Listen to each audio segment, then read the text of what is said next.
push the buzz like rush. Whatever tunes your knees to mush, they hit the lift. Even if you gotta sift through the shit to get to the twist. The smile I hide like it's your very last line. You'll never get another try. Do it loud. Do it for the loud. For the here and now. Ladies and gentlemen, I was fortunate to sit down and had an interview with Shane Corson from the Olympic Project. And he does a lot of research with the Olympic Project, but also he does a lot of research on his own. He had a visual sighting on a couple of nights encounter by an interesting little lake called Shell Rock Lake in northern Oregon, close to Mount Hood, and it looks like a left foot print. How ironic that the man would have an encounter at a lake that looks like that. Also, we discuss a lot of things, his family life and his mentorship, who he chooses to mentor himself after. And that's an important aspect of research that most people overlook. But who do you choose to emulate in this arena? Now let's get on with it. Hey. Hey, can you hear me? I hear you just loud and clear, buddy. Oh, perfect. Awesome. You're looking good. Well, thanks, man. I love your background. It looks very, very good. You saw that I doctored it up a couple days ago. I did. I got a lot of fluff on my wall. At least you got the paddy track there and whatnot. Yeah. I guess to be generous, it is a lot of fluff. Oh, I got a lot of fluff. I don't have anything. It's just a lot of fluff. Oh, well, thank you so much for accepting my invitation.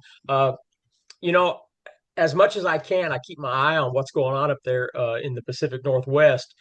And but I do have some questions for you. Before I get into the Bigfoot stuff, let's just assume that people in my audience don't know anything about you.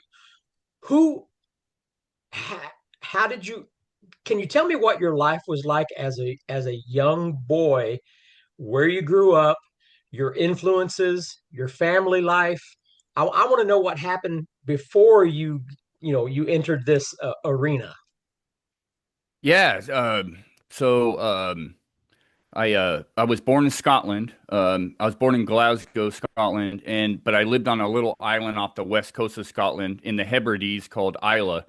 If any of your audience is into Scotch or whiskey, Islay is well known for its whiskey, and and that's mainly what it's known for. It's a small island, very small island. But no, I grew up on Islay in Scotland, and was very interested, even as a young lad, into cryptids in general, especially paleontology. I love paleontology. I still do. Paleontology was always a passion of mine, and I used to write letters, before the internet and all that got big. I used to write letters to paleontologists, professionals in Glasgow and Edinburgh and the mainland Scotland, and they'd write me back. I still have those letters, and just Wow. asking them questions about dinosaurs and stuff like that. And it was my mom that actually got me really interested in cryptozoology, put it that way. Obviously Bigfoot, but also Loch Ness Monster, Sure. and whatnot. And so I really was interested in zoology, cryptozoology, paleontology, and that's how I kind of got the bug to look into this stuff. In Scotland, they talk about the gray man over there, which is kind of the equivalent to Bigfoot here. I don't buy it. I don't think there's any Sasquatch in Great Britain whatsoever. Maybe in the distant past, maybe, but there's no Sasquatch. It's just not feasible. Right. So Right. yeah. So is it right to say that it was your mother who lit the fire behind you and encouraged it and fueled it for you as a youngster? Absolutely, 100%. Yeah, she bought me books. She, We had one television at our place back then, which we call a telly over there. And she would, anytime there was, a program on or a movie or something, she'd, hey, Shane, come check this out. And so between the books and just her passion too. I mean, she was kind of interested in stuff like that, the unknown, the mystery, the questions. And she really, like you said, Randy, lit the fire in my rear and kind of showcased to me that there's a lot of questions out there, a lot of mystery. Well, that's fantastic. I mean, I always like to know, who a person was before they entered this arena, and so is your mother still with us? Yes, she is. So we immigrated to. So my mom's American, my dad's British, and they met over there, and that's how we're here in the States now. We moved to East County, San Diego, and she's still with us, and very encouraging in what I do now. Well, that's great. That's great. That's always pleasant to know. What's your current family life like? I mean, you're married, have children. Yeah, so I've been married 16 years. I have a soon-to-be 14-year-old daughter. She's absolutely amazing. I have an amazing wife, amazing daughter, and so we have a really good family unit. I'm the oldest of eight, and so I have a lot of siblings, and they're all doing really well, and they all have, their children. So I'm very blessed in a lot of ways with the construction of this, my family, the Corsons in general, and extended family. Very blessed man that way. We all get along, and they all encourage me, and they're all very interested in this topic matter. And fortunately, a few of them, especially my brothers, I have a brother who's an Army Ranger and a brother who's a Marine, and they managed to make it out with me a few times and serve in this country well. And all my siblings are amazing, and my family's amazing. So again, Well, that's great. yeah, Yeah, I mean, and being the oldest of six siblings, eight. eight Oh, siblings. seven. I'm the eighth. Yeah. Seven, and you're the eighth one. But the dynamics of being the oldest, as well as having an encouraging parent, uh, you probably have a nurturing soul of having to help raise the the younger ones and guide them, through life type scenario. So it gives you a different skill set, don't you think? Yeah, I did. I mean, I helped raise all of my siblings, and they still call me today for advice all the time, for advice in their daily lives and their, marriages and everything that goes along with that. And so, nurturing is a good way to put it. I'm a pretty soft soul. I speak softly and carry a big stick, but it's been really, um, it's been really evident in my life how I was raised, and then having a large family that I get along with a lot of people because I've been there, done that, and having my siblings go through their issues in life and everything else, and how they've ended up in a good fashion. It's kind of shaped me, and it's made me more, I guess, understanding and accepting of people and what they go through. Okay, with that in mind, I want all of my listeners, now that you kind of have an understanding of who Shane is before we even get into this uh, Sasquatch subject matter, uh, if you like who you think that he is, and I do, I want to encourage you guys to subscribe to his YouTube channel. He has started a YouTube channel called Sasquatch in the Mist, and it's got a nice little emblem there of him having a conversation or pondering with a Bigfoot standing off to the side. I would think that this would be something that my subscribers would be encouraged by, because I think they appreciate the logic that I bring into what I do, and there's nothing fanciful. There's nothing out of the physical realm so far that I have witnessed myself. So I can't really go anywhere else than just the physical. So I think I've accumulated a cluster of watchers who appreciate that also. I'm not saying that I won't go anywhere else if it takes me there, but so far it hasn't.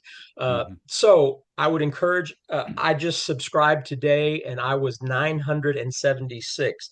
So I would appreciate it if we could go ahead before this show is over, get get it up to over 1,000, because if he can get to 1,000, then it opens up other opportunities for him to do different things. And and I know I'm going to be encouraged to tune into the things that he presents. So yeah, we'll just leave that at that. Sasquatch in the Mist. Uh, you guys go and subscribe, and that would certainly benefit all of us, because it will allow him to get more information out to us. So let's. I did a little bit of investigative uh, looking around today on the Olympic Project website, and I've got a question for you. I was looking at the team members, and there's a lot of team members. So I wanted to ask you. I know there's probably when you're talking about the dynamics of a lot of people jumping on board. Unfortunately, you probably have a lot of people who jumped on board so that they could put a little emblem on their shirt that says I'm a part of the Olympic project, and they bring very little to to the True. mix. Unfortunately, that you're going to get a lot of that. So I'm assuming there's probably a core group of people that you can count on all the time. Give me some of those names of the core group. Yeah, you bring up a really good point, Randy. So, actually kind of pretty much running the Olympic project now. I'm a co-runner, but I'm kind of running it, and I'm kind of going through the process of culling, the culling process. I'm trying to make our organization smaller, minute, and focused. And there's a lot of good people involved with the Olympic project. Some of them have moved on. Some of those individuals on our website have moved on. Some of them are no longer active.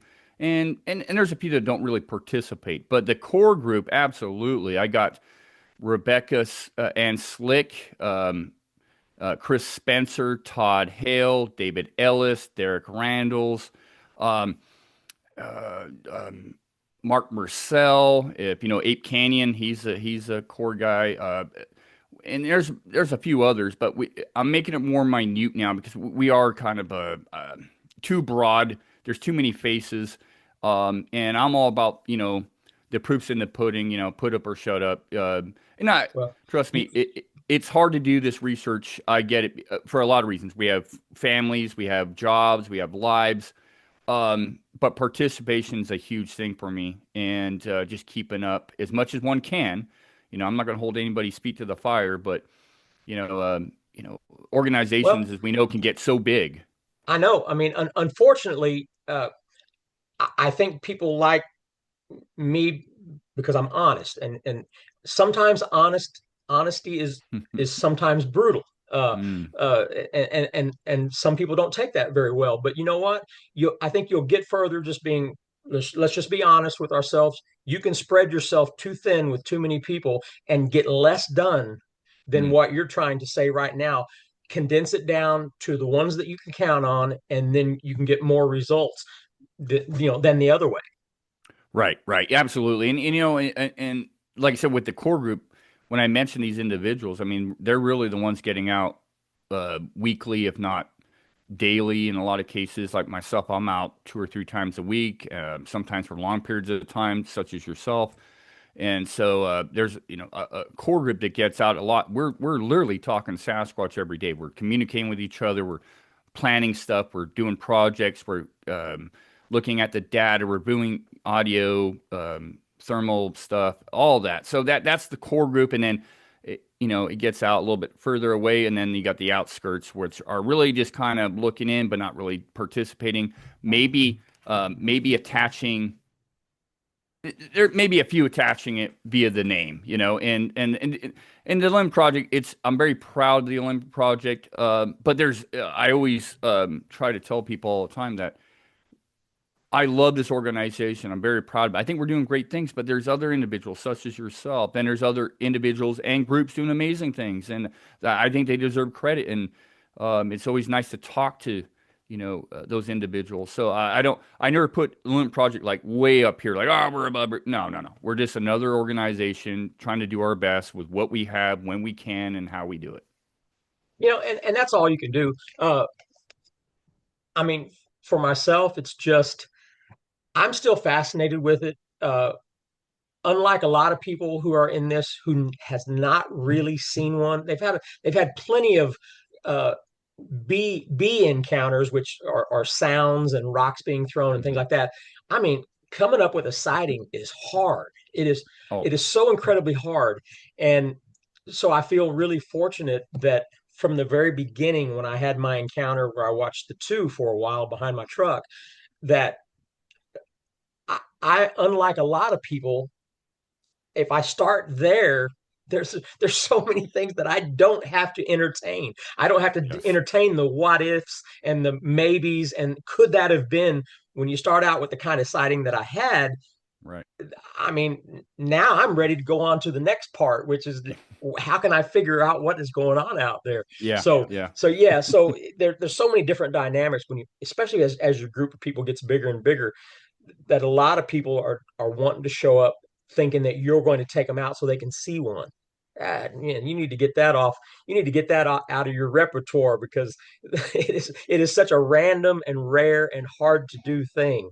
So yeah, yeah, yeah. Anybody, even whether inside the organization or outside the organization, I couldn't have said it better.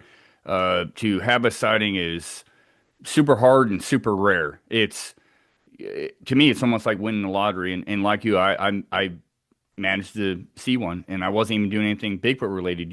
I believe, and I wasn't. I was just very fortunate to be in the right area at the right time, and I've never seen one face to face. Other than well, that tell us one about that. encounter. Tell us about that. What your sighting was about.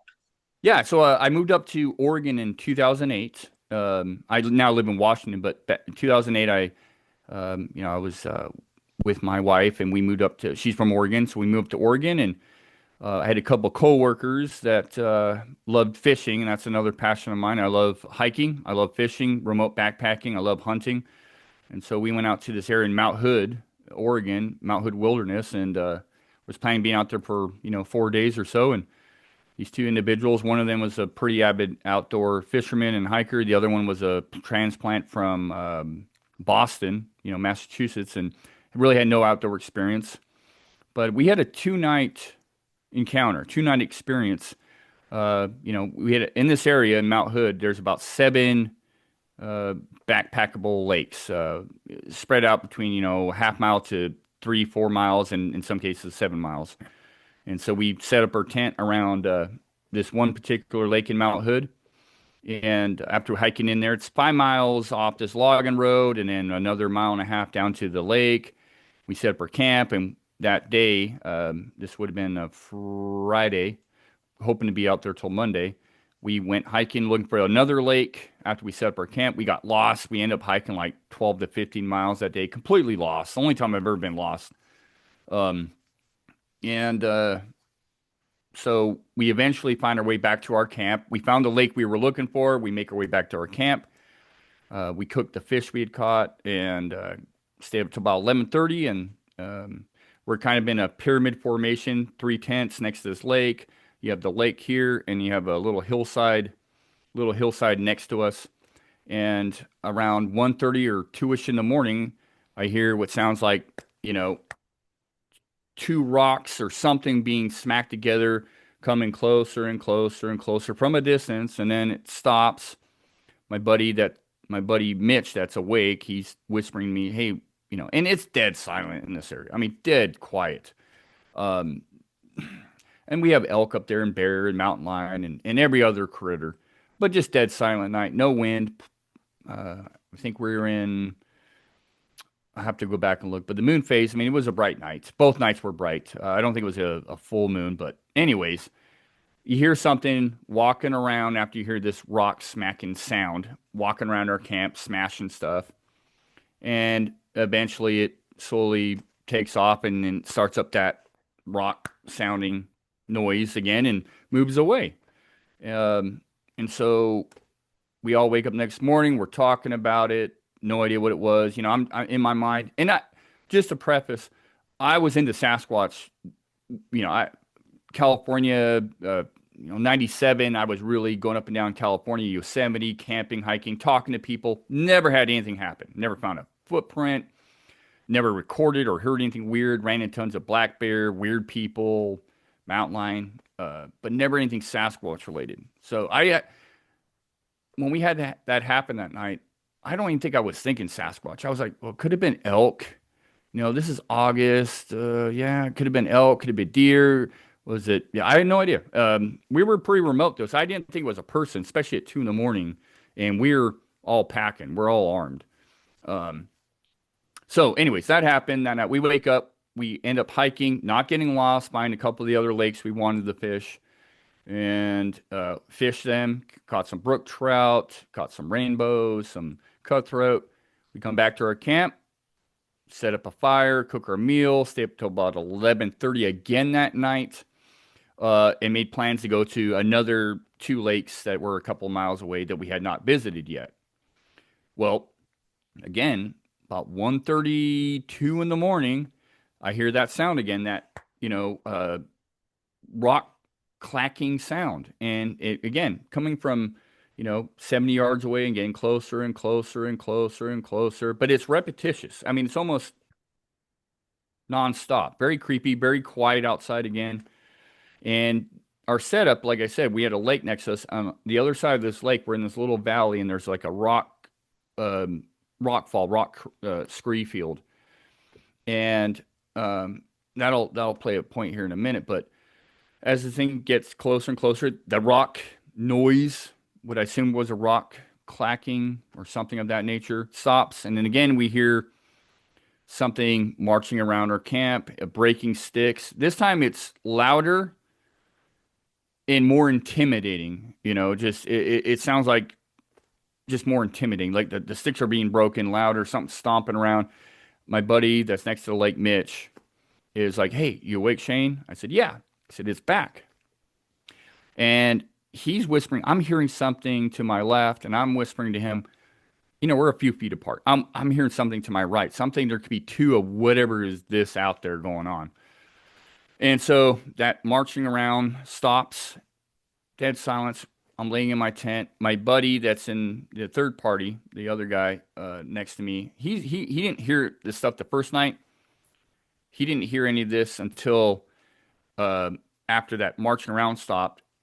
5 of the most powerful power knocks on a tree, just bam, bam, bam, bam. And we have big old growth Doug fir up there, so this was just echoing off that scree field back across the water right to us. I could feel the reverberation in my tent because the ground up there is pretty hollow, a lot of root system. You could hear someone come down a trail, but you could just feel it, and it was just powerful, and you could hear it echo. And now my heart literally is in my head. I'm laying on my back going, "Oh, what the heck I'm just freaking out." My buddy next to me, he's awake now. And "What is that? What's going on?" He's freaking out. And I said, "Shut up, shut up, shut up."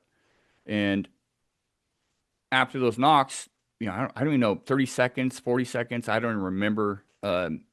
Even at that time frame, I don't remember. It just seemed so quick. I hear something coming through the tree line above his tent, but hitting a bunch of branches up high. And you just hear it come down, thud. And it lands next to my buddy Mitch, who's next to the lake. And he was camped next to the lake, and there's a big mud area with a bunch of skunk cabbage there. And thud. And I knew something had thrown a rock at us. He whispered, he goes, "Do you know what that was?" I said, "Yeah, it's a rock." And so my mind's racing. What happened the night prior is now escalated exponentially. And I'm thinking, what's going on? What is this? Is this, Sasquatch? I don't know. I've never experienced anything like this. And I spent so many years in the San Bernardino Mountains, Yosemite, the Sierras, up in the Tillamook Forest of Oregon, all around the place, Idaho, Montana. And I had no idea what this was, other than we just got something marching around that's maybe smacking rocks together or smacking something together. Tree knock, rock comes into camp, and maybe there's 2 of them. And so I unzipped my tent. I'm going to try and calm my buddy down because he's freaking out. And I was like literally like praying to God, please don't see anything. Don't see anything. And as I zip my tent, I'm looking around.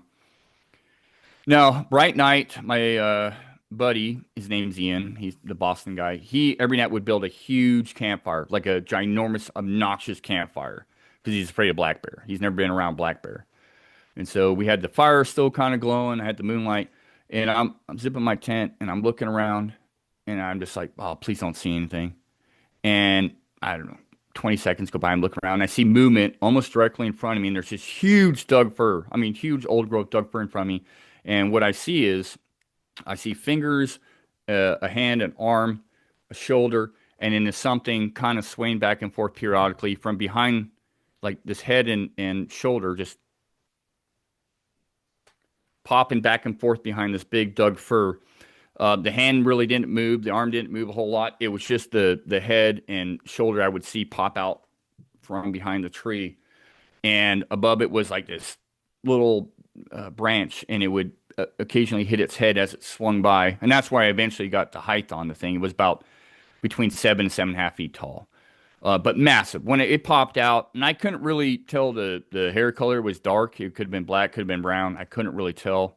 I could definitely see fingers and a hand and hair all the way up. Well, as it's swaying back and forth and I'm watching this thing, it eventually takes its hand off the tree, drops it to its side, and just kind of turns around. And there's a little bit of a game trail that parallels like the main trail that leads to the other lakes. And it just went up this little game trail and walked away, turned its back, walked away. I don't know if it heard me, saw me, unzipped the tent. But when it did that, went up there, I sat there for a while waiting. I didn't know if it was going to come back. We're going to get rocks thrown at us. Nothing. I didn't know. And I just sat there for a while, and then eventually I zipped my tent up. And then, like I said, we're all packing. I had a 357 on me. I think my buddy had a 10 millimeter, and my other buddy had a 9 millimeter. Not gonna do much, but I never thought about aiming or pulling trigger. I was trying to figure out what the heck was going on. What am I looking at? Are we gonna die? Is this thing gonna come back? Is there more of them? I had no idea. But when this thing left, that was it. No more sounds. I never smelt anything. I didn't hear a vocal or a grunt or anything. But then again, I'm telling you, at that time, I was absolutely, I don't mind saying this, petrified. I could hear my heart beating in my head. And when you encounter the unknown, up until that point, I was like, 50-50 on Sasquatch. I love the Patterson Gimlin film, and I thought there's a good chance that's real. And I liked Paul Freeman's stuff and a lot of other stuff out there. But I was still, like a lot of people, I got to see it to believe it, and, I never even found a track, an impression up until that point. Never recorded any cool audio up until that.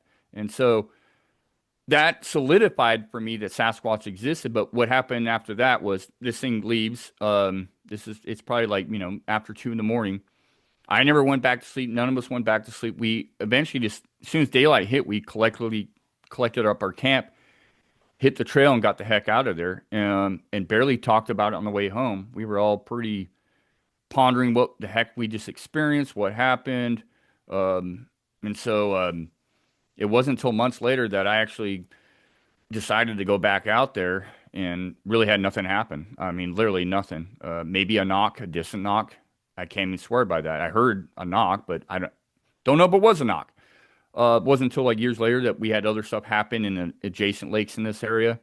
But that experience solidified Sasquatch for me, and I'll never forget that it kind of set me on a path of what I do now, because what I was doing then was I was camping, I was fishing, I did chop some firewood, I did a lot of hiking, and we were acting like, I'm not even acting, we were campers. I wasn't out there knocking on a tree or yelling or any of that stuff. And I had to reflect upon that. What we did do was get lost way up on this ridge line. I think we disturbed something, just my 2 cents, hypothesizing, don't spaghetti at the wall and see what sticks, is that we disturbed something up on this ridge line where people don't go because we got lost off trail. And it kind of said, hey, we came up and disturbed my house, my whatever was up there, and get the heck out of here. Came back 2 nights in a row. And the second night it worked. It got us out of there. It escalated. I won't even say it was aggressive. Back then, I would have said, "Oh, that was super aggressive," but I don't even look at it as aggressive now. I think it was a show of dominance or whatever have you, and but it shaped my path. That was 2011. I eventually joined the Olympic Project, and I'm doing what I'm doing now. But that whole experience was amazing.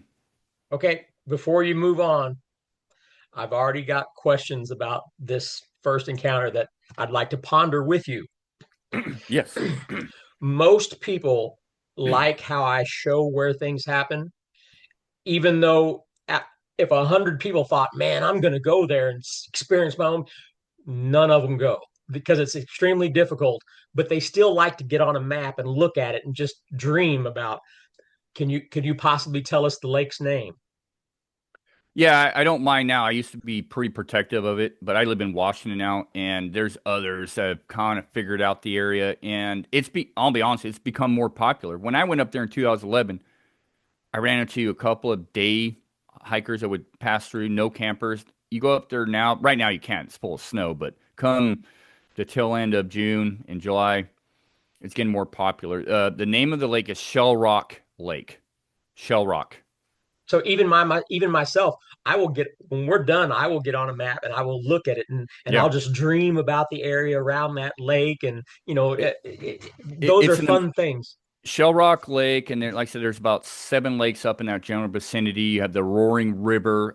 What's fascinating, and I'm not going to tie this to this, but 2 points I'd like to point out is I'm on my way into Shell Rock. This is the first time I've been up to this area. Never been up there, neither of my buddies. There was a poster of a missing person up there, and his name, look this up, Robert Bissell. He was actually camping. He parked at the same trailhead, but he hiked through Shell Rock and went to a lake called Middle Rock Lake, and set up his camp. And he'd been there before. I think he was like 54 years old. Good shape, fly fisherman. And he disappeared. And again, you have to be in this area to realize that it's very hard for someone to go missing in this area. It really is. I mean, unless you get off trail, like way off trail. But this guy disappeared with his fly fishing pole, his backpack. And I always thought that was weird because that same year, I had my encounter a year and a month apart from him disappearing. But when I started doing research on that area, I didn't find anything on the BFRO or anywhere until I started looking up AR forums, hammock forums, camping forums, hiking forums. And then I started to see that a lot of people had a lot of weird stuff happen up there. People saying that there's a bear on this mountain throwing rocks at us. There was a father and a daughter fishing at the same lake we were, and they got chased out of there supposedly by a Sasquatch. And story after story, but nothing on a Bigfoot forum or Bigfoot related Facebook thing. This was all where these people got ridiculed. They got just barraged by people making fun of them. But they were sharing a story that something happened to them. And I had Right. no idea that I was landing myself in such a unique area. Well, just think, even in your story, you and your companions got lost. Yeah. So a fly fisherman saying, "Hey, I'm very close to this other lake. I'm going to walk over there," and all it takes is just getting kind of lost one time, especially if you're alone. It's different when you're with a group of people because you have everyone working on it together. But if you're alone and you get lost, it's a whole different. Yeah, no, and it's a good point. These lakes, so we got lost first time being up there because we just took we should have taken a right, we took a left, and then not really thinking about it, we kept going, meet a dead end, and we decided just to bushwhack, which is stupid, but we did. But not totally out of my MO, but we did. This Robert guy, and again, I'm not throwing Sasquatch even at this. But I do. It's one of the very, very rare cases that I look at and go, something weird happened to this guy. Because he's been up there many times. He knew all the lakes. You don't fish the Roaring River because you have to bushwhack, and it's not for fly fishing. It's too thick. He was, from all intents and purposes, everybody said he was heading back to Shell Rock, and it's a pretty defined trail. So unless he ran into a bear or mountain lion or decided, relieve himself off trail, which I could see happening, and then something attacked him, a mountain lion, a bear, or he had a heart attack. But they had quite a search up there for him, So he had to be, 100 yards off trail easily. But no one's ever found any of his gear. I mean, they found his tent, all that, because it was said like he was coming back. but they never found Right. his fly fishing pole, his backpack, his hat, his clothes, or his body. And it's just every time I'm up there, and I haven't been up there in over a year, but I always take a different path off trail looking for sign of him. Um, but nothing. It's a weird one. But yeah, people do weird things and do stupid things, and then you just got to think of all the other scenarios, animals, a weird person, whatever, and so. Well, there's other components to your story that I'd like to talk about, and that is I have just recently talked to a gentleman who lives in Colorado, and he was telling me what happened to him down in Texas, and I'm hoping to get this interviewed. Ooh.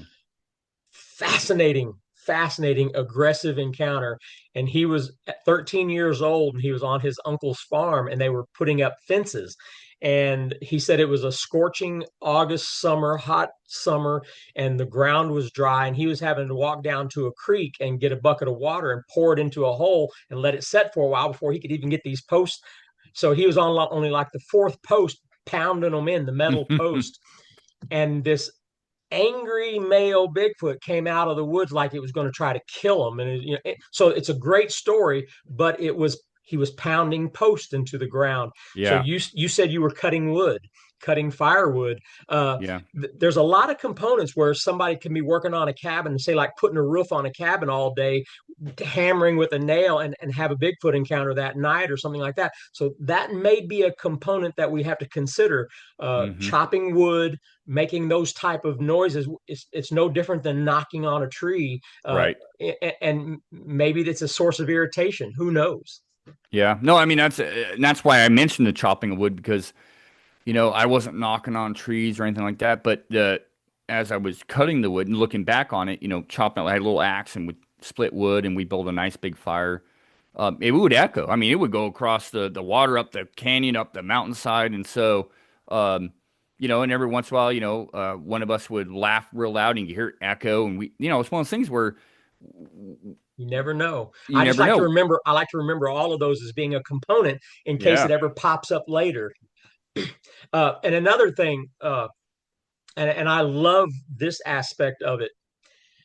Clearly, let's just assume it was a Bigfoot. You saw it, it's a Bigfoot. Uh, he's walking around with a rock in each hand and he's clacking them together as he's mm-hmm. walking, as he's moving. He's got a rock in each hand. That is an important component that there's so many times when rocks come flying in. Uh, I've got an audio of being on a ridge in Oklahoma where two large rocks, you hear it, boom, boom, boom, boom, boom, hitting the ground, and then a second one. Why two? Did he show Mm-hmm. up with one in each hand? Yeah, Things like that. I love putting things like this together. These things often, the one that I had my encounter with in the park had a stick in its possession as it was dragging the stick through the park, hitting things with the stick until it hit the tree. So there are times when they will carry a stick with them because it happened to me. I heard it. yeah, So so you've got these components where they're carrying something with them in case they need it. yeah. What was he nervously clacking them? Was he wanting to throw it at somebody? Was he daring somebody to get out of the tent? Who knows? But it's just kind of fun to think about those things. Oh, all, I mean, all absolutely great points. And so again, when I spent months and now years thinking about that particular experience, so we had these five powerful power knocks, and then the rock came in. And so I started thinking after the fact, well, up there, even in August in the Mount Hood National Forest, everything's soggy and wet still. I mean, to hit a limb against a tree, it's going to explode one time, maybe, as powerful as these were. Now, some people can say maybe it was a palm or something hitting the tree or mechanical hitting its chest, but this was hitting a tree. I could feel the reverberation. So I'm thinking my thought is that it had a rock still in its hand and hit the tree. Bam, just hit the tree and then threw the rock into our camp. It makes the most logical sense to me. And I think, to your point, Randy, I think most, not all of them, most what we call tree knocks is rock on a tree. That's just my opinion. I think most of them, I think there are limbs on trees and all, but I think most of them is a rock because a rock is way more useful. It'll probably not explode depending on what the rock consists of, but it's a really good tool. You can throw it at a person, a deer. You can make noise with it, communicate, whatever the heck they do. It's more useful than a limb. I I, I love that that you just said that because all of this time, uh, what did you ever watch my video of the bluff charge that I had by Mount St. Helens? Oh yeah, yeah, Did you hear those three powerful knocks yeah, right before the bluff charge and the whistle? yeah, Is that yep, the kind of knocks you're talking about? yeah. Just on steroids, but Just yes, yeah, and unbelievably fast. Pow pow pow. It yeah, sounded like gunfire. yes, That probably I can't imagine how you could swing something so fast, but a rock in the hand could be a different story. yeah. And that's just where I lean. Like I said, I didn't see it hit a tree with a rock, but I know what I heard beforehand, and then subsequently what happened transpired after the fact. To me, I mean, and then looking at that terrain up there, I mean, yeah, there's rocks up there, but to find the right rock, and it just makes Well, sense. It was carrying it. and the fact that he was walking through close to your camp, clacking them together means he had a rock in each hand already. So why would he set one down and then get a Right. stick? Or look for one on it doesn't make sense. Yeah, Yeah. it doesn't make sense. And so, uh, looking at, like I said, uh, looking at everything that transpired with me, but then other reports, where people hear these knocks and stuff, or have a rock come in their camp. Rocks just make sense, rocks just make sense to me that's probably your most of your knocks, your clacking. I mean, we have loads of recordings too where right now we're trying to decipher in our head sometimes when we record this stuff, is it rock on rock, rock on a tree or a limb? And a lot of them, they have that rock sound to them. Just that, I'm sure that rock sound to them. You're like, I can't say definitively, but that sounds more rock than limb. Well, the area that I've worked before. One night we heard a good powerful knock, and the next day back in that corner of the creek at the peninsula with the creek all the way around, found in the brush two sets of footprints and a log with a rock, about a baseball sized rock sitting on Mhm. top of the log. And that's where we heard the knock come from. Mhm. It was that rock. It was that rock. So that's the only way a rock ended up on top of a log, Yeah. So Yeah, yeah. When you start really delving into this and then researching, experiencing it, listening to others there's a lot of things that start making sense, and it does. It's like a pattern of semi predictability or kind of what I believe they're doing, and it makes a lot of sense. I mean, we look at what chimpanzees. I mean, they've been doing a lot of work with chimpanzees, and they're throwing rocks at stuff, and they have their own habitual area where they throw these big rocks. And yeah, I think you posted something about that a while back. Yeah, but it's fascinating, and we can see known animals doing that. And so it well doesn't. there, It's not out of the realm of. there's also a component that I mean I wouldn't have known this if I wasn't involved with that that location where there was a couple of trees up on this ridge with about 3 or 4 foot up rocks found in the fork of a tree. And the prospect that they would have specific locations for knocking and leave a rock in that particular tree for the occasion of knocking when needed. Mm, That's huge because now it takes away location, having to guess at locations. Let's just say Big Daddy's over here and he tells Junior, when let me know that ridge is clear over there by hitting the one of the telephone booths that we've got set up over there. And mm, when there's a knock coming from that ridge, Dad knows exactly where it's coming from.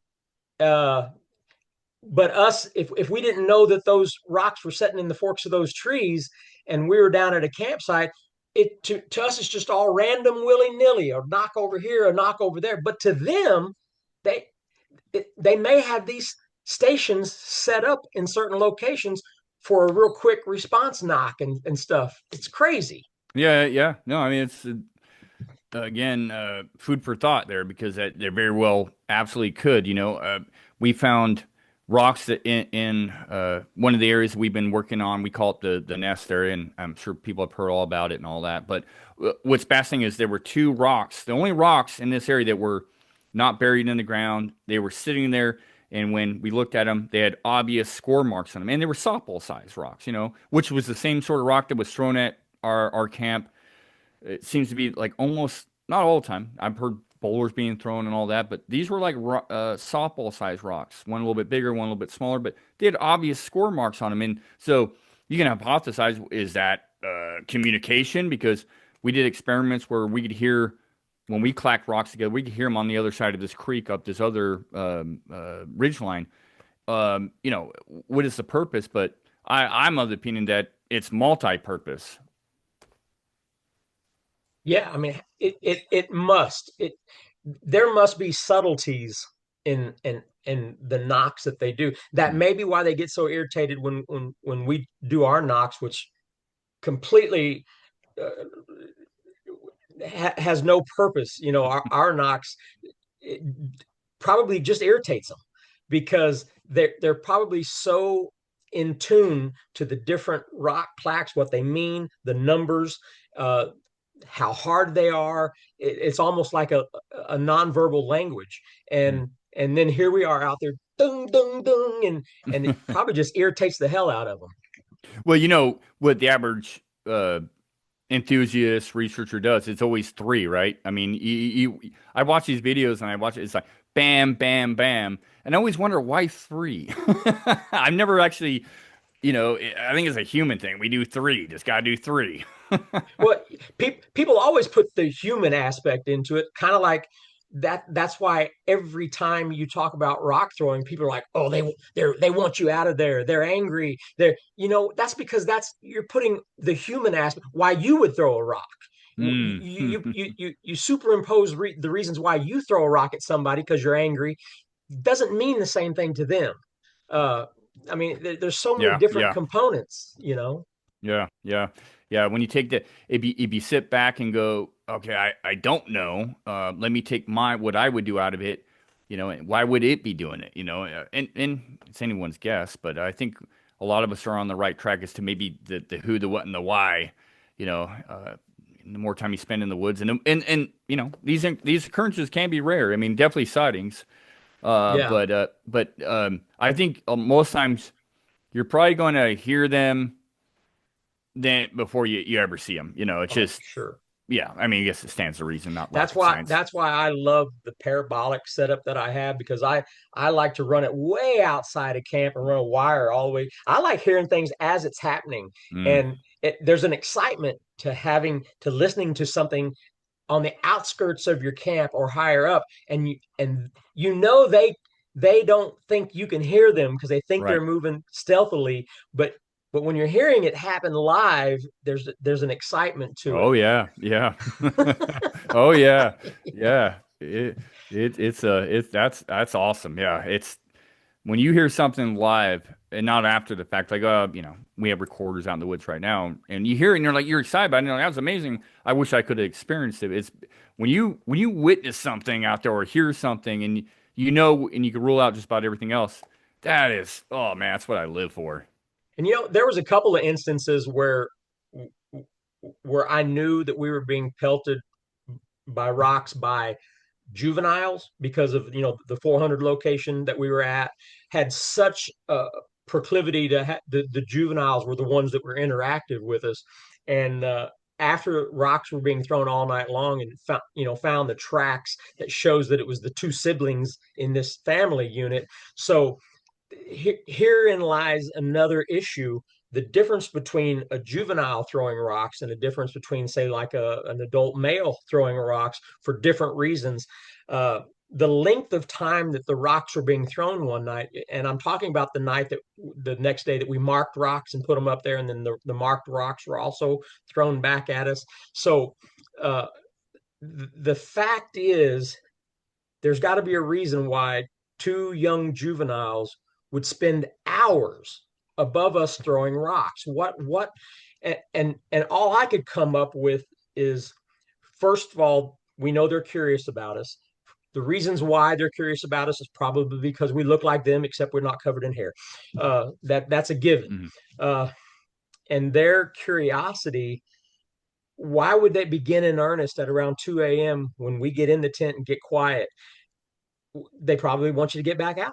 It's just very, very, very Yeah, simple. yeah, They don't understand our sleep patterns. They do enjoy watching us, but they don't understand that they're up all night. We sleep in the night. So they don't quite understand why'd they get in there? Why is everything quiet now when we were enjoying watching them? Let's just throw a bunch of rocks and see if we can't get them back out. That seems the most logical to me. yeah, yeah, yeah. I mean, it's twofold. So either or they do understand it, if they're so hyper aware of their environment and they're watching campers and hikers, they might be able to pick up on our patterns. They probably know our patterns way better, obviously, than we know theirs. So they might be like, oh, they're going to bed or they're snoring. Let's wake them up. Let's get them out. They could be aware, these hairless apes are out there in their tents, or their homestead for the night or whatever. Maybe they're just trying to it's fun for them. It's amusing and see what happens. I can definitely see juveniles doing something of that nature for sure. And we've had a few experiences over the years similar where, in the 2 o'clock hour is a funny one. It really is because it's 2 o'clock, all bets are off if you're in the right area at the right time. Yeah. And another thing that I never knew before that I think, and it's probably species wide, I would think, and that is what I learned at the 400 was that it's matriarchal dominant Hmm. as far as the adult female being in close proximity with the juveniles. The male never found his tracks down in the low areas. They were always up around the perimeter of the Mm. property. Hmm. So it's like he would either monitor the property for protection or whatever. But for whatever reason, it seemed to be that the mother was allowing whatever the juveniles would do, the mother was close enough, and we would find in the footprints Hmm. that she was allowing them the freedom to come within our campsite, to get close, monitor, to dig through the stuff on our tables while we were out. And it's almost like if you can make the mother trust you, then you'll get more juvenile action. Yeah, yeah, yeah. I mean that I like your setup there because that's pretty typical. I mean, with some of the stuff we're finding and what I've read from others is that the male is kind of the he's keeping the perimeter. He's got his harem or his little what unit, and he's the one that's just and that's why I think we see more males, right? I mean, if you look at the average number of sightings, it's always like males, or what people describe as males. I mean, there are female and juvenile sightings, but the vast majority of sightings are these large males crossing roads or on the outskirts, but they're the ones probably, no doubt, patrolling, and the females and the juveniles are further set back. But just like rambunctious teenagers and whatnot, I know how I was as a kid. I did a lot of stupid things. And these Well, I juveniles are think probably getting out there doing that stuff, and the mother's like, I, can't I really rein think them I in. think I think once the mother has learned that you're not dangerous, that's when the opportunity for activity really increases because she's less fearful of letting the youngsters practice their whatever they're practicing Right. with you. I like it. Once she learns that you guys aren't dangerous, and that's hard to do. That's why I think the less people, the better. And the constantly getting out and walking and just not being a danger. Don't do the things that hunters do.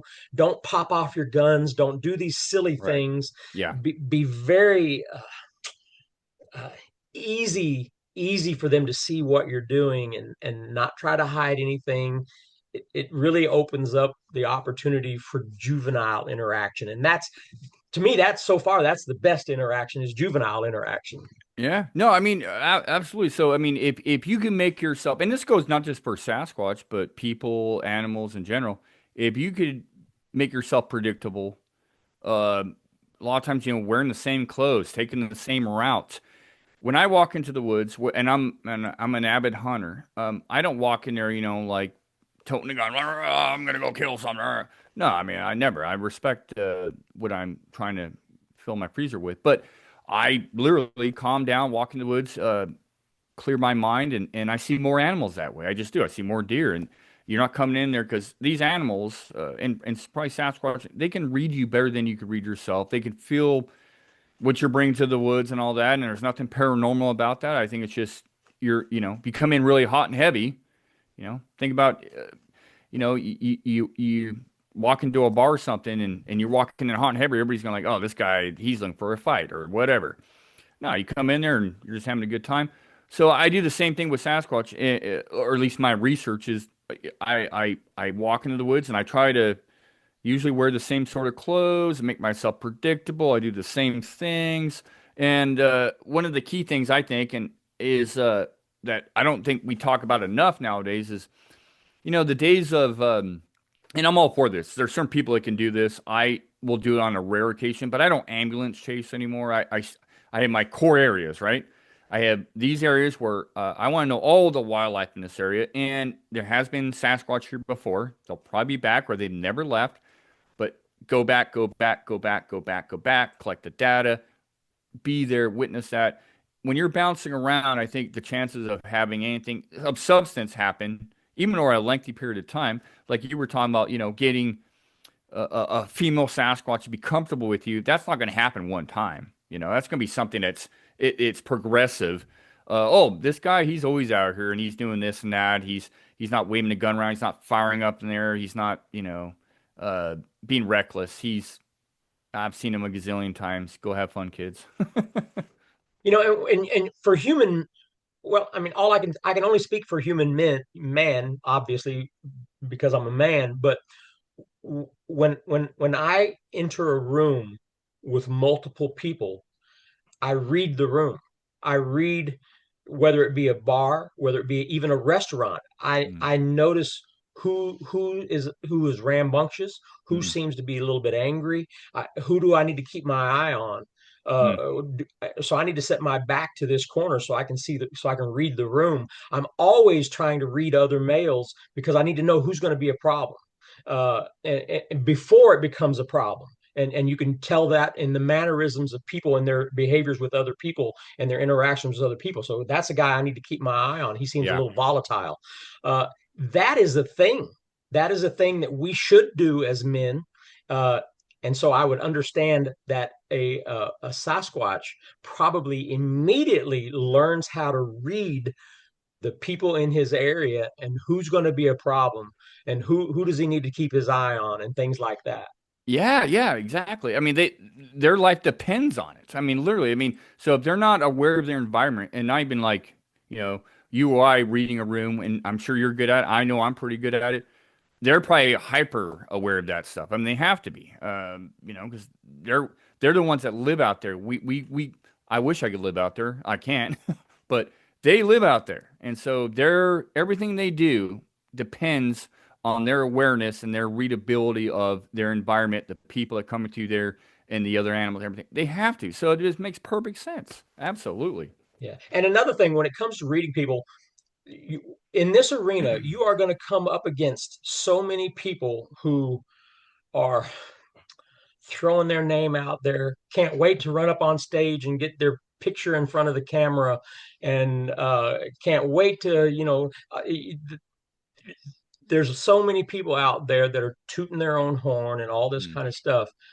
But occasionally you're going to find a person that is true and honest and you'll do well to gravitate towards people like this. And so I'm going to give you a moment to discuss your relationship with John Bindernagel and Oh, what he yeah. meant to you and why these are the type of people that you need to gravitate towards. Yeah. Uh, let me state this real quick because I think it's important, and I try to do this and I do speaking engagements here and there. I turn a lot down. I just want to say I'm an average guy. I have no ego. I really don't. I really don't. I get invited. I'm never asked to speak anywhere. I don't ask to speak anywhere or do anything, but I enjoy it. I love talking Sasquatch. So if somebody gets me a platform, I'll probably do it, but if I can, if I think it's worthy. And so that No, having please, said, please, please oh don't be disparaged from what I just said, no, not at thinking all. I, I I promise you I'm not speaking about you. Oh, I know I'm you're not. No, no, I know you're not. But to your point, there's a lot of people out there that do that, and I detest it. If you think you're too, you know, your crap don't smell, you're too big, and you just want to see yourself on a poster on your name on this. It's ridiculous. It's stupid. And so, no, I know you definitely were not, and I wasn't going there. But I always like to point it out because I do get blamed sometimes. Oh, you're on the network of speakers, and I say I turn down these all the time because I actually want to be in the woods. If I'm on a circuit, where am I spending my time? You know, but I do love to talk Sasquatch. So I will do them sometimes. But there's a lot of people you see out there that they do it 24/7. That's all they do. And you're like, well, where's the research? where's the research? Exactly. So John Bindernagel, the late John Bindernagel. I mean, just John Bindernagel, amazing guy. Oh man, If there's anybody that you want to emulate, you need to pick people like this guy. yeah. I mean, he had everything to lose. I mean, he's a wildlife biologist, lived on Vancouver Island. His wife put up with him, and he was, you know, he's written a couple of books, and he's got. If you ever get a chance, check out his YouTube. There's no before he passed away, he started doing. He knew he was on his way out from cancer, but he started doing YouTube videos, and there's only about 8 videos I think on his YouTube, and they're short. But you get to see his mannerisms. They're so cool. I watch them all the time, and they're amazing. And his books, you know, they're not for everybody.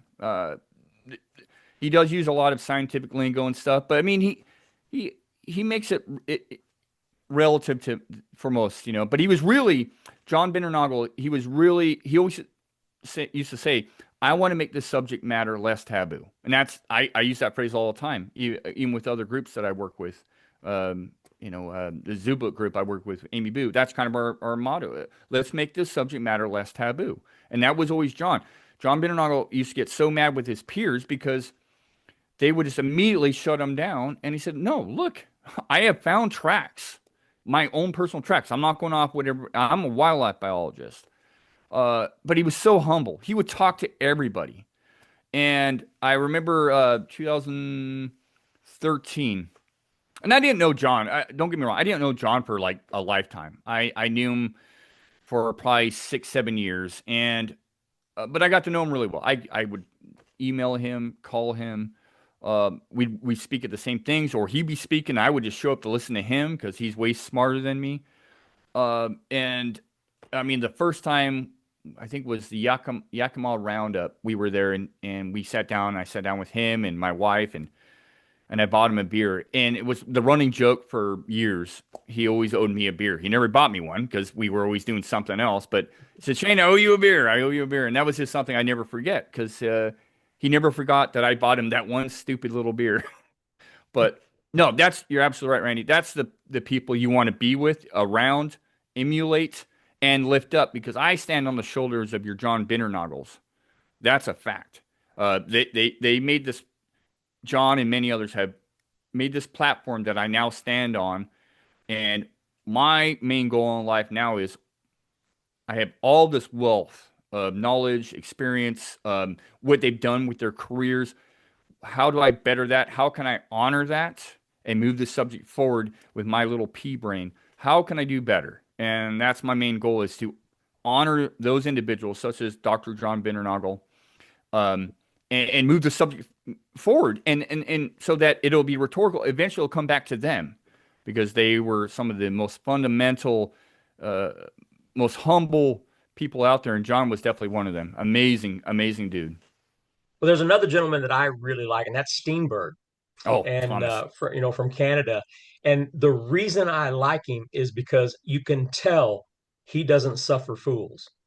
He will not tolerate the shenanigans that that a lot of people bring, and so he's a loner. He seems to Mm. me to be a loner, and and I have a tendency to be a loner because I I I just I honestly can't suffer through. I'm too old. I'm too old to spend too much suffrage amongst people that I can't learn anything from. So most of the time I would rather be alone than to waste any one moment of time with somebody that I can't learn anything from, Yeah. because I'm too old for it. Yeah. I don't have much time left. So Yeah. Yeah. Thomas is great. And you sound, what you're saying right now sounds just like Derek Randall's, the founder of the Olymp Project. He says that almost verbatim what you just said, and I love it. He said, I'm getting too old. And I don't have time for all this, nonsense. Or I have to go this direction because I'm not learning anything over here. But anyways, Thomas Steenburg, amazing. We had him up at the Olympics a couple months ago. Second time I met him. And I love his phrase. What is it? Stick to the facts and don't deviate. Something to that effect. And just he is a bit of a loner. You're absolutely right. He lost one of his best research partners years ago, but he doesn't deviate from the facts, and he sticks true to what he does, and he's still plugging away. And another guy. Yeah, I love Thomas. He's awesome. Yeah. well, I'm assuming that we've touched on just about all that we need to touch on. When it, I don't know how long we've been doing this. I guess we've been at it for about an hour or so. Uh, I do know that I am hoping you probably know Jason Miller Yeah. from Well, I know. Washington. Yeah. Yeah. He's a friend of mine. I interviewed him. Since then, we've become really good friends. I'm planning on making a trip up to Washington and spend some time with him in August. I don't know how long I'll be able to spend. I know here in Kansas where I work, I live just outside of Kansas City, and in August it's over 100 degrees here. I try not to work. I do construction. I own my own siding company, so I try to find ways to get away from here in the month of August. It looks like I'm going to be able to get myself up there to Washington to spend some time with him. Uh, That's a great month. August is just What are the what are the chances you and I could hook up? quite possibly, absolutely. August is my favorite month to be out. Quite honestly, not just because I had my experience in August, but I've had a lot of good things over the years happen in August in Washington and Oregon. Well, Man, you I'm get some not dates. You get some dates together. I'm not asking you to take me out and Sure, show me a Bigfoot because that's not the that probably won't happen. we've already talked about that. But what you could provide for me and I could provide for you is I could bring some of my equipment. Of course, I've got a thermal drone, and if you can get me to an area where a thermal drone could be promising, uh, all we need is a rock thrown at us, and that drone will Yeah. be worth his weight in gold. Oh yeah, heck. Oh, absolutely. Yeah. Yeah. Oh, you throw me some dates if you make it out this way. Um, I would absolutely love to get out with you. That'd be awesome. That would be fun and Yeah, yeah. I probably mean, productive. yeah, I'd like to spend a week in an area where Jason Miller had his visual encounter in a huckleberry thicket, Yeah. and we were going to spend some time there, especially in the time of August when the huckleberries are ripe and being eaten. And we were going to traverse that same path that he had his encounter multiple times a night and use my thermal drone and things like that. Likely things would happen? No. But the best thing that we can do is put ourselves in a likely spot that these things could possibly show up, and 100%. make and go there multiple times throughout the night in the hopes that you catch one on the perimeter and then let your equipment do what it's made for. Do what's worth. Yeah. So Love if it. Love it. Yeah. and then I would go from there to maybe meet up with you further west out in your area and maybe spend a few days. I'll rent a vehicle and get myself up there, and I'll try to spend as much time as possible in a couple of areas. I just want to be out with quality people. No. I don't want to waste my time. Like Steenberg says, I don't want to waste my time. I want to put myself in the best possible chance and let the equipment do what it does. And Mm, if we can get close enough to one and we can hear one, or a rock gets thrown at us and we can send that drone up, bam, we yeah, we can lock in on one. I'm all for it. Oh man, I hope we can make this work. If the dates align, I got a couple of spots in mind, and actually, I mean, I got some really good spots in mind. That we have a chance, at least in my mind. But you know what? It'd be great to meet you finally, and A and chance is all we need. that's all we need. Yeah. Awesome, Randy. And probably Jason Miller will probably be jealous if he heard that I was going to be leaving him and going over to spend some time with you too.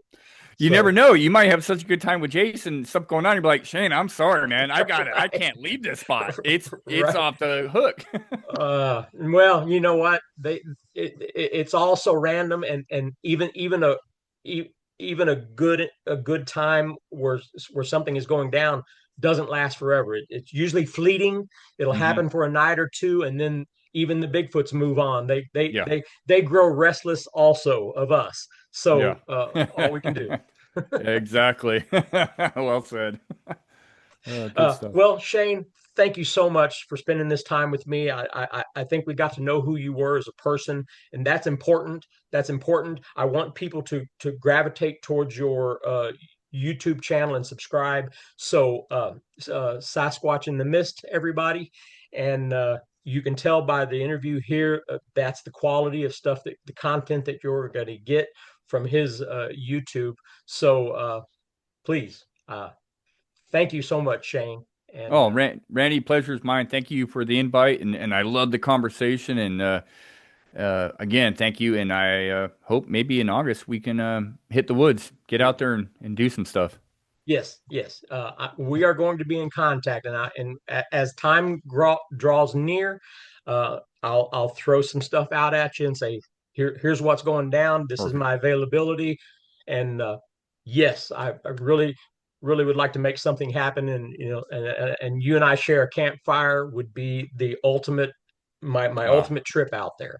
that would be fun, man. And I appreciate the show. Love the show. Keep up the great work. And I'm always, like you, I'm on the outskirts sometimes looking in, but I'm always paying attention. And I love your approach and your mindset and some of your techniques. So keep it up. Thank you. And God bless, man. All right. See you, buddy. See ya. For the heat